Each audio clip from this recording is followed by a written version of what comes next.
अस्सलामुअलैकुम dear students, welcome to mathematics class of Paradise College. प्यारे बच्चों, मैं हूं शाहिद हुसैन और आप जानते हैं कि इस लेक्चर में हम फर्स्ट ईयर मैथमेटिक्स के सेकंड चैप्टर की लास्ट एक्सरसाइज कर रहे हैं और इस एक्सरसाइज का आज हम क्वेश्चन नंबर 7 करने जा रहे हैं। तो आइए 7th क्वेश्चन की स्टेटमेंट पढ़ते हैं। 7th क्वेश्चन है, show that the set consisting of elements of the form a plus square root of 3b। Square root of 3 के बारे में आप जानते हैं कि ये इर्रेशनल नंबर है और a और b जो है वो रैशनल नंबर्स हैं। तो ये इस फॉर्म का एक सेट है, हमने प्रूव करना है, शो करना है that is an abelian group with respect to addition. ये एडिशन के लिहाज से अबेलियन ग्रुप है। तो प्यारे बच्चों, प्रूफ शुरू करने से पहले मैं आपको दो बातें बताना चाहता हूँ। पहली बात ये है कि ये जो प्रूफ है ये डिफरेंट है जो अभी तक हम प्रूफ्स कर चुके हैं। उसकी रीज़न ये है कि ये एक इनफाइनाइट सेट है। दूसरी बात ये है कि ये बहुत इम्पोर्टेंट है आपके एग्ज़ाम के पॉइंट ऑफ व्यू से और आपके जो मैथमेटिक्स की स्टडी है उसके पॉइंट ऑफ व्यू से। ये जो ग्रुप प्रूफ करने वाले क्वेश्चंस हैं इनकी मैं बात कर रहा हूं। तो आइए हम इसका प्रूफ करते हैं। हमने लेट कर लिया है कि जी हमारे पास एक ऐसा सेट है जिसमें इस तरह के एलिमेंट्स हैं सच दैट यहाँ पे ए और बी जो है वो क्यू को बिलोंग करते हैं। क्यू हमारे पास रैशनल नंबर होता है। हमें अबेलियन ग्रुप प्रूफ करने के लिए यहाँ पे 5 प्रॉपर्टीज प्रूफ करवानी है। Number 1 closure law, number 2 associative law, number 3 additive identity, number 4 additive inverses of each element exists in this set, and last one is commutative law। तो फर्स्ट प्रॉपर्टी है closure law. आइए इसको prove करते हैं जी। तो हमने इन दोनों एलिमेंट्स को ऐड किया, ब्रैकेट्स ओपन की, तो यहाँ पे ए और सी सिमिलर थे, ऐड हो गए और इस एलिमेंट में से स्क्वायर रूट ऑफ 3 कॉमन आ गया। आप जानते हैं ए बी सी डी तमाम रैशनल नंबर्स हैं, तो ए प्लस सी और बी प्लस डी भी क्यू को बिलोंग करेगा। अगर ये दोनों क्यू को बिलोंग करेंगे तो ये सेट जो है ये जी को बिलोंग करेगा। जब ये दोनों एलिमेंट्स जी को बिलोंग करते हैं, इनका सम भी जी को बिलोंग कर गया, इसका मतलब क्या हुआ? Closure law is hold in G under addition. तो इस तरह से क्लोजर लॉ को हमने सेटिस्फाई करवा दिया। नेक्स्ट लॉ है एसोसिएटिव लॉ। यहाँ पे हमने सपोज किया है कि हमारे पास 3 एलिमेंट्स हैं जो कि जी को बिलोंग करते हैं। यहाँ पे A B C D E F जो है वो सेट ऑफ रैशनल नंबर्स को बिलोंग करते हैं और इस फॉर्म के जो एलिमेंट्स हैं वो जी को बिलोंग करेंगे। देन हमने एसोसिएटिव लॉ प्रूव करवाना है। इन तीनों एलिमेंट्स को ऐड किया, यहाँ पे ये 2 एलिमेंट्स फर्स्ट पे ऐड होंगे, ये एलिमेंट बनाएंगे। ये कैसे आया? यहाँ से क्लोजर लॉ में आप देखें, जब ये 2 एलिमेंट्स ऐड हुए तो हमारे पास ये बना। सिमिलरली ये वाले 2 एलिमेंट्स ऐड होके हमारे पास ये बनेगा। यहाँ पे सी और ई एक जैसे हैं, डी एफ एक जैसे हैं, यहाँ से स्क्वायर रूट ऑफ 3 कॉमन आ गया। अब मेरे पास ये 2 ऐसे नंबर्स हैं जो कि जी को बिलोंग करते हैं। अब इन दोनों को ऐड करके आगे सॉल्व करते हैं। इनको ऐड करके हमने ये एलिमेंट बना लिया। देखें a ऐड हो गया c प्लस ई में और स्क्वायर रूट ऑफ 3 और इन दोनों में से कॉमन आ गया स्क्वायर रूट ऑफ 3 और b plus d plus f हमारे पास एलिमेंट बन गया। अब आप जानते हैं कि q जो रैशनल नंबर्स हैं ये एसोसिएटिव लॉ होल्ड करता है अंडर एडिशन। लिहाजा हम इन एलिमेंट्स को लिख सकते हैं a प्लस सी प्लस ई और b plus D plus f। अगर ऐसा लिख सकते हैं तो आप देखिए हम इसको इस तरह से लिख सकते हैं। हम इसको इस तरह से भी लिख सकते हैं। जैसे हमने इसको इस तरह से लिखा वैसे ही अगर इसको हम उलट भी लिख सकते हैं ना। तो यहाँ पे एक एलिमेंट था, यहाँ पे हमने इसको ऐड करके 2 एलिमेंट्स बना दिए। अब यहाँ पे ये 2 एलिमेंट्स ऐड हो रहे हैं, हम इनको भी सेपरेट कर सकते हैं इस तरह से। तो हमने इनको ऐड करके ये बना लिया। अब आप गौर कीजिए, देखें सेकंड वाले 2 एलिमेंट्स ऐड हो रहे हैं पहले और फिर ये ऐड हो रहा है। और इस तरफ फर्स्ट 2 एलिमेंट्स ऐड हो रहे हैं और ये इस थर्ड वाला ऐड हो रहा है, तो इसे ही तो हम एसोसिएटिव लॉ बोलते हैं।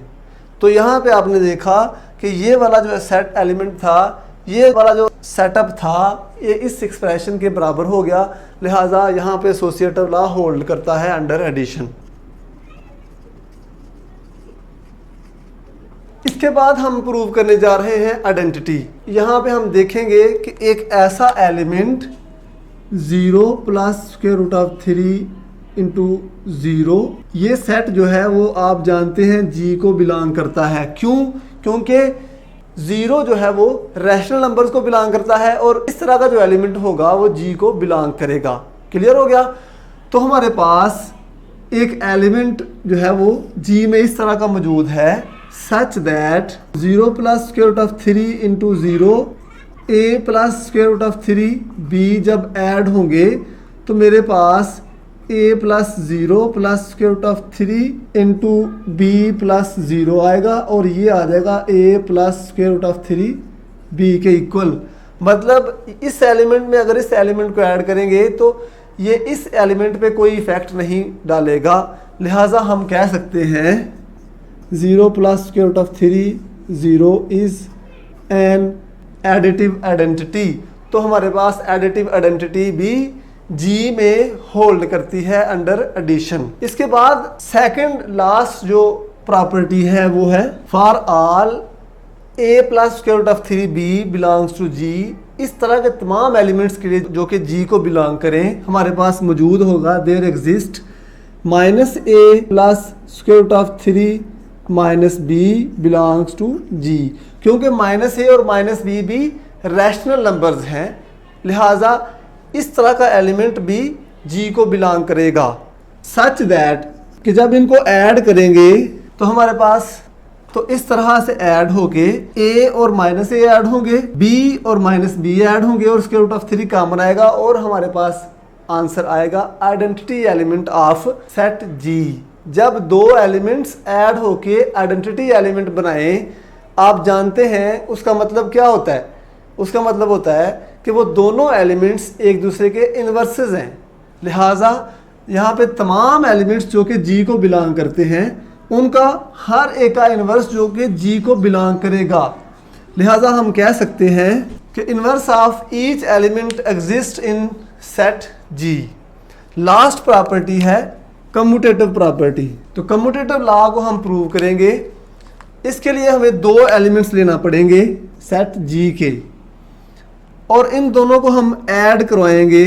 इस तरह से ऐड करवाएंगे कि पहला एलिमेंट प्लस दूसरा एलिमेंट, फिर second element plus first element add होंगे। तो हम जानते हैं कि a plus C, C plus A के इक्वल होता है। इसी तरह से b plus D, D plus B के इक्वल होता है। क्यों? क्योंकि जो सेट ऑफ रैशनल नंबर्स हैं उसमें कम्यूटेटिव लॉ होल्ड करता है। तो जब सेट ऑफ रैशनल नंबर्स में कम्यूटेटिव लॉ होल्ड करेगा तो set of rational numbers add होके दोनों ही बराबर आएंगे। So commutative law under addition is also holds in set G. तो आपने देखा कि ये 5 properties closure law, associative law, additive identity, inverse of each element and commutative law under addition exist करती हैं। लिहाजा हम कह सकते हैं कि ये जो सेट है हमारे पास जी, जिसमें इस तरह के एलिमेंट्स पड़े हुए हैं, ये एक अबेलियन ग्रुप है। तो इस तरह से हम ऐसा सेट जो कि इनफाइनाइट होगा उसको प्रूफ करेंगे। और इसमें हमने जनरल एलिमेंट्स लिए। जनरल एलिमेंट्स इसलिए लिए क्योंकि इसमें इनफाइनाइट एलिमेंट्स पड़े हुए हैं। हम स्पेसिफिक एलिमेंट्स लेके कभी भी तमाम जो कंप्लीट सेट है उसको प्रूफ नहीं करवा सकते कि वो एक अबेलियन ग्रुप है। तो ये था हमारा क्वेश्चन नंबर 7। नेक्स्ट चलते हैं क्वेश्चन नंबर 8 की तरफ। जी नेक्स्ट हमारे पास क्वेश्चन है क्वेश्चन नंबर 8।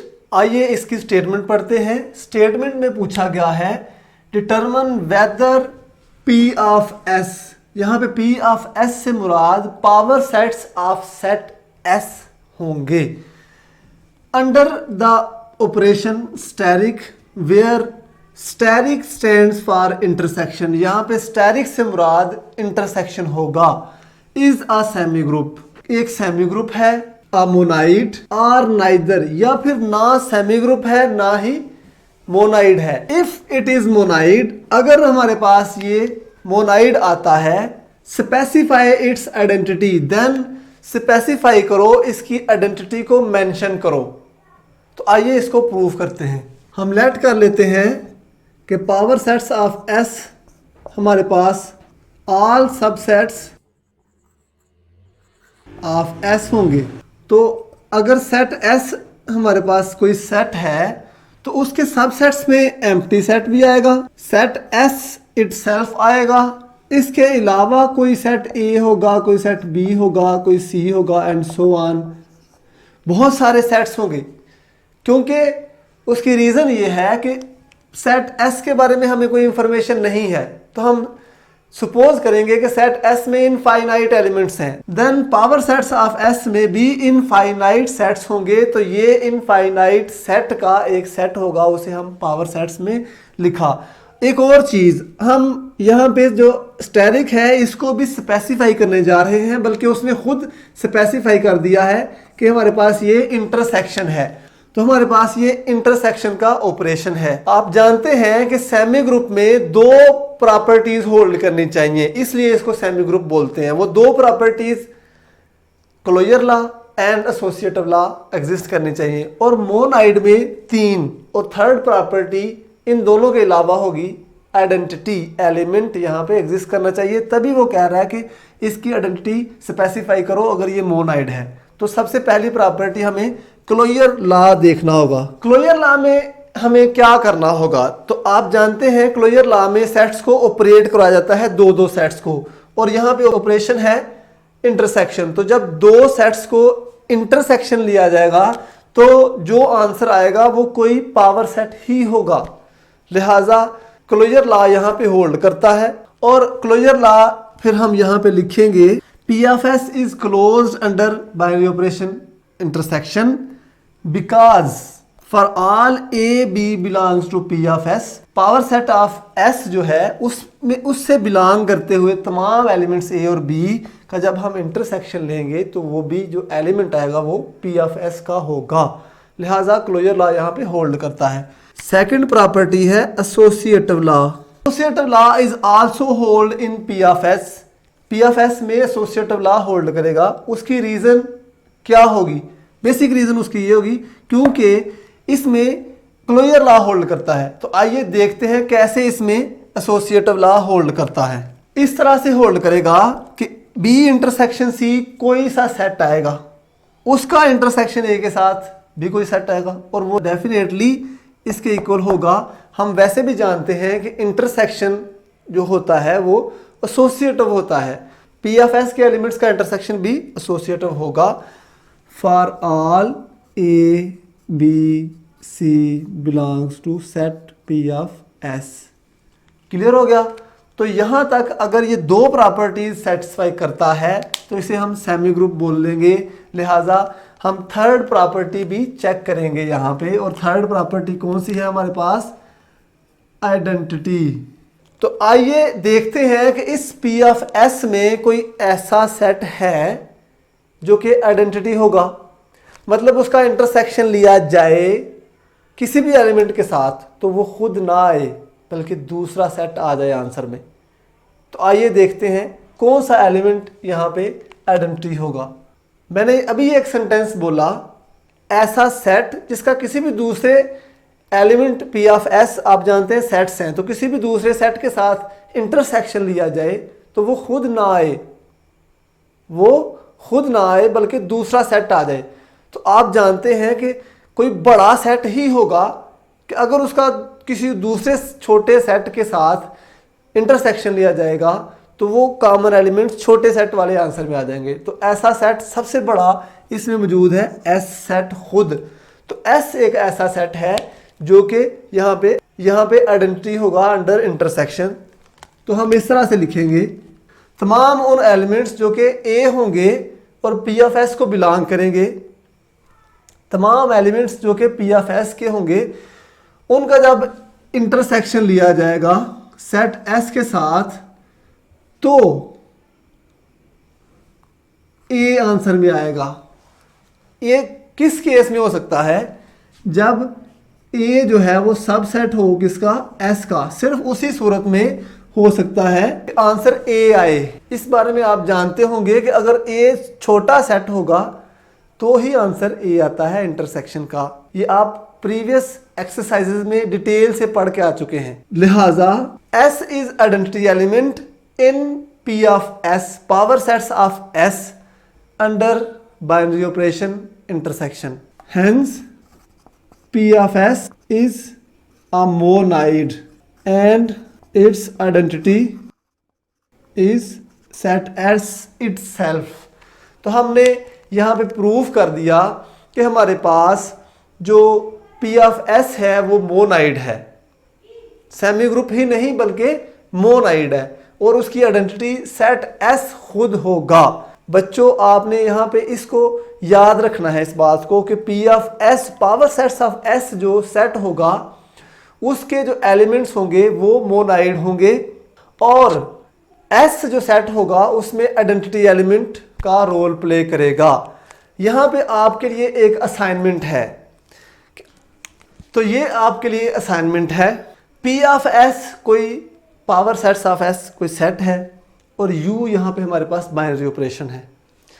आपने बताना है कि P of S is semi group या फिर मोनाइड है वो, और अगर वो मोनाइड है तो उसकी आइडेंटिटी आपने बतानी है। ये सिमिलर है इस क्वेश्चन की तरह से। तो उम्मीद है आपने आज के इस लेक्चर को, जो कि 2 क्वेश्चंस पे मुश्तमिल था, अच्छे से अंडरस्टैंड किया होगा। हमारे इस एक्सरसाइज के 2 क्वेश्चंस रह गए हैं जो कि लास्ट लेक्चर में हम अटेम्प्ट करेंगे। आज के लिए इतना ही। अल्लाह हाफिज़।